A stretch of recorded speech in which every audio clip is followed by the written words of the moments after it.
pernah dengar nama Nabi Nuh? Pernah tahu sejarah Nabi Nuh? Nabi Nuh, kalau boleh dibilang, Nabi Nuh ini pernah putus asa di hadapan Allah. Ya Allah, hamba sudah dakwah, hamba sudah mengajak umat untuk memeluk agamamu, diajarkan untuk sujud kepadamu, melainkan mereka menentangku, mereka menghinaku, kata Nabi Nuh. Maka dari itu ya Allah, terserah, turunkan bala, silahkan ya Rabb. Tuh ditawari, Allah jawab, udah gak sanggup ya Nuh, udah gak kuat ya Allah, udah gak sanggup lagi ya Allah. Baik, jika engkau menginginkan aku turunkan bencana atau musibah, maka bangunlah perahu, buatlah bahtera, kata Allah. Buat bahtera pakai apa ya Allah? Pakai kayu. Kayunya dari mana ya Allah? Sedangkan di tempatku ini tidak ada kayu. Dikasih bibitnya, dikasih bibit, dikasih bibit, ditanam oleh Nabi Nuh sampai bertumbuh dengan begitu besarnya pohon tersebut. Ditebanglah satu persatu dan dibuatlah bahtera, bukan di pinggir pantai, di tengah kota. Makin umat Nabi Nuh mengatakan bahwa Nuh ini memang sudah gila. Kalau kita bikin perahu di pinggir pantai atau di tengah kota? Pinggir pantai biar dekat untuk ketemu air, ketemu airnya. Ini di tengah kota bikin bahtera.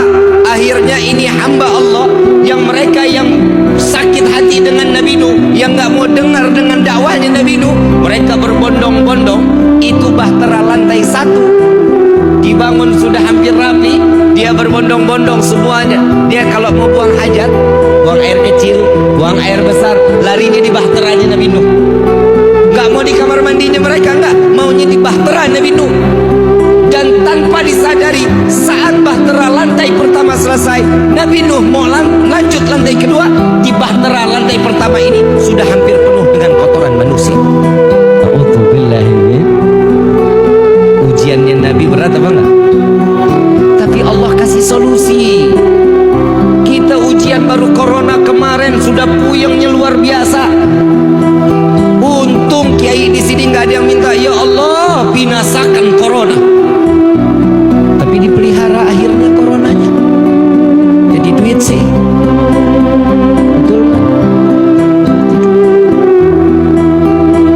Sampai akhirnya ada di, kita singkat ceritanya, disingkat nih, kalau dipanjangin bisa sampai jam 4 pagi kita. Saat dimana Nabi Nuh ini kotoran sudah penuh, ada satu orang lumpuh, ada satu orang lumpuh keluar dari rumah. Ini kalau model punya tetangga kayak begini kita apain, kita nggak paham ini.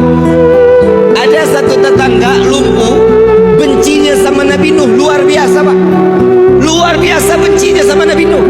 Saat-saat lagi di mana dibencinya Nabi Nuh, ini orang lumpuh begitu keluar digotong 3 orang, dipangkul 3 orang, ditanya, Tuhan mau kemana? Saya mau buang air besar, katanya. Mau buang air besar ke tempat bahteranya Nabi Nuh alaihissalatu wassalam. Udah lumpuh ngebenci Nabi. Kita punya tetangga begini nih, kira-kira kita apain ini tetangga? Sumpahin mati pastinya. Tapi Masya Allah Nabi Nuh nggak tahu-taunya. Nabi Nuh lagi bingung, setelah ini perahu jadi, saya harus membersihkan bahtera ini daripada kotoran manusia yang sudah menumpuk. Nabi Nuh bingung mau ngebangun sendiri, umatnya juga sampai banyak, harus ngebersihin kotoran lagi sendiri. Dia pasrah sama Allah, ya Allah hamba pasrahkan diri hamba kepadamu ya Allah. Subhanallah, ini orang lumpuh buang air sampai ke dalam, ditinggal sama yang gendong pegangan tiang. Subhanallah, begitu selesai kepleset Pak, kepleset sama kotorannya sendiri, jatuh terbalik, semuanya kotoran manusia dari ujung rambut sampai ujung. Wa subhanallah, bisa berdiri, lumpuhnya hilang. Keluar dari bahtera Nabi dalam keadaan berdiri, berjalan. Lalu para yang tadi pemandunya ditanya, Tuhan kok bisa sembuh? Tadi perasaan digendong, kok keluar sekarang jalan? Saya nggak tahu ada apa di dalam ini. Ini kotoran, ternyata kotoran inilah yang bisa menyembuhkan saya. Memang dasar nggak punya akal. Allah balikan pikirannya, subhanallah, satu kampung kotorannya sendiri. Sallu ala Nabi Muhammad. Masuk nggak di logika manusia? Masuk nggak ke logika manusia? Gak akan masuk. Yang kotorin dia, yang bersihin, mungkin apa enggak? Gak bakal mungkin. Tapi Allah sudah membalikkan hati seseorang dengan penuh keyakinan. Orang tersebut yakin bahwa kotoran yang ada di dalam kapal Nabi Nuh itu yang dapat menyembuhkan penyakit. Sampai kalau kita bilang kinclong lagi. Tahu kinclong? Tahu kinclong? Kayak iklan pencuci piring.